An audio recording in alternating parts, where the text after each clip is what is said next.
नमस्ते, कैसे आप सब लोग। ब्यूटीफुल सक्सेस स्टोरी लेकर के आई हूँ। Love vibration and ho'oponopono prayer की सक्सेस स्टोरी। हेलो शांभवी दी, आप मेरा नाम मत लो पर आप मुझे स्वीटू बुला सकते हो। ओके, ठीक है, तो हम इन्हें प्यार से स्वीटू बुला सकते हैं।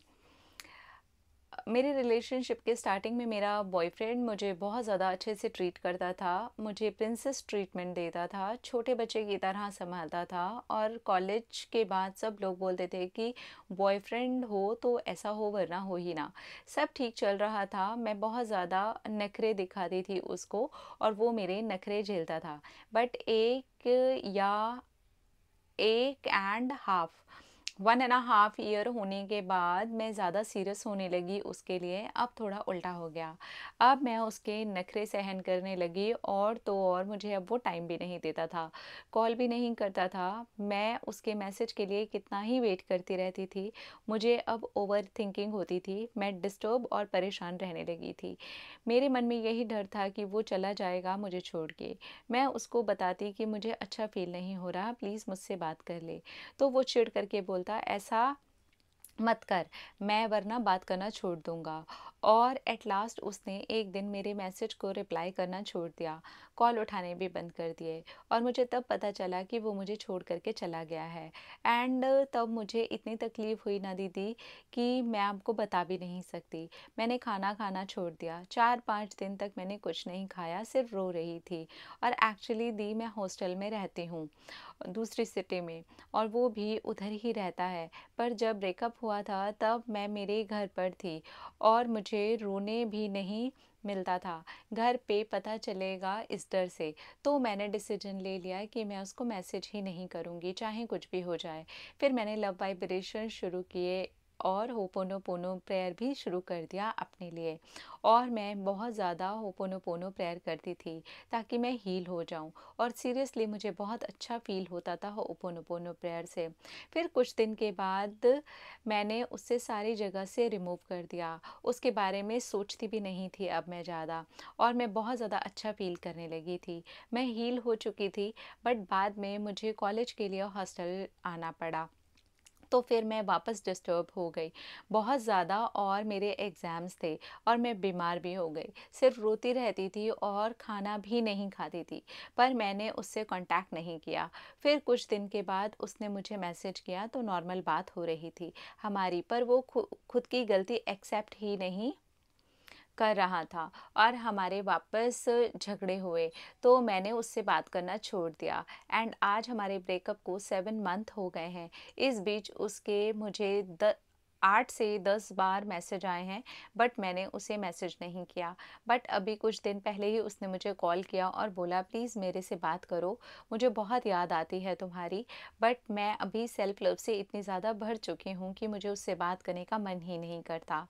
दी अब मैं बहुत पॉजिटिव इंसान बन चुकी हूँ, मुझे बहुत अच्छा लगता है होपोनोपोनो प्रेयर करना। और मेरे पॉजिटिव एफर्मेशंस तो रोज़ चलते ही रहते हैं। आपकी ये लाइन भी मुझे बहुत पसंद है कि अपना अपना रखिए ख्याल, अपने आप से करिए ढेर सारा प्यार। दी आप बहुत अच्छी हो, प्यारी हो, मुझे बहुत पॉजिटिव फील कराते हो। काश आप मेरे रियल सिस्टर होते और मैं आपके साथ रोज़ बात कर सकती। आई लव यू मेरी प्यारी सी दी। ऑलवेज थैंकफुल कि आप मेरी वजह से पॉजिटिव, आपकी वजह से मैं पॉजिटिव फील करती हूँ। ओहो, थैंक यू। देखो, सारे लोग सुनो ध्यान से, स्पेशली वो बच्चे जो अभी पढ़ रहे हैं, किसी कॉम्पिटिटिव एग्ज़ाम की तैयारी कर रहे हैं। रिलेशनशिप वगैरह ज़िंदगी भर का खेल है, चलेगा ज़िंदगी भर चलेगा, मैं सच्ची बोल रही हूँ, है ना। आप एग्ज़ाम पास कर लेंगे, आपकी जॉब लग जाएगी, बॉयफ्रेंड गर्लफ्रेंड हस्बैंड वाइफ, उसके बाद पूरी लाइफ वही है, रिश्ते ही हैं। अभी ये जो मौके मिले होते हैं ना आपको हॉस्टल में पढ़ने का, अब देखिए आपकी ही हम कहानी पढ़ रहे हैं यहाँ पे। आप अपने घर के अंदर खुल के बता नहीं सकते, आप घर के अंदर खुल के रो नहीं सकते। क्यों? क्योंकि अभी आप अपने पैरों पे नहीं खड़े हुए हो, अभी आप उतने बड़े नहीं हो, अभी आप उतने स्ट्रांग नहीं हो कि खुल करके अपने पार्टनर की बात भी आप अपने घर पर रख सको। अगर कोई बात हो गई है, मन मुटाव हो गया, तो वो भी आप अपने घर पर अपने भाई बहन मम्मी पापा किसी से शेयर कर सको, नहीं कर सकते। तो please please I request you everyone, please जब तक आप अपने पैरों पर ना खड़े हो जाएं, इस बात को अपने दिल पे लगा लीजिए, अपने दिल में बसा लीजिए, अपने दिमाग में घुसा लीजिए कि मम्मी पापा के पैसों से आई लव यू नहीं बोलना है।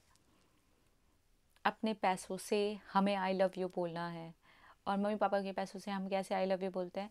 फ़ोन मम्मी पापा का दिया हुआ, रिचार्ज मम्मी पापा करवाते हैं, सारे खर्चे मम्मी पापा उठाते हैं, और हम उसी फ़ोन से जो हमें एक्चुअली पढ़ाई के लिए मिला है, सेफ्टी पर्पस से मिला है, इसलिए मिला है कि हम कहीं पर भी हों तो बात कर सकें, ग्रुप में रह सकें, पढ़ाई कर सकें, लेकिन हम उसका यूज़ आई लव यू बोलने के लिए और किसी के चोचले उठाने के लिए कर रहे हैं। मैंने कहा ना, रिश्ते ज़िंदगी भर चलने वाले हैं। गर्लफ्रेंड, बॉयफ्रेंड, हस्बैंड, वाइफ, ये आपके एग्ज़ाम के बाद एक्चुअली आपकी जर्नी वहीं से स्टार्ट होने वाली है। तो ये जो जर्नी है अभी ये पढ़ाई वाली, इसे ख़राब ना करें। अभी मौका मिला है ज़िंदगी में पढ़ने लिखने का, आगे बढ़ने का। बहुत सारे बच्चों को ये मौका भी नहीं मिल रहा है। सो बी केयरफुल एवरीवन, प्लीज़। रिश्ते, आई लव यू बोलना, किसी से प्यार करना बुरा नहीं है, लेकिन गलत समय पर गलत चीज़ का करना, ये थोड़ा सा गड़बड़ हो सकता है। सो बी केयरफुल। अपना रखिए ख्याल, अपने आप से कीजिए ढेर सारा प्यार, तक अट्रैक्ट करें ढेर सारा प्यार। Love you, Tata.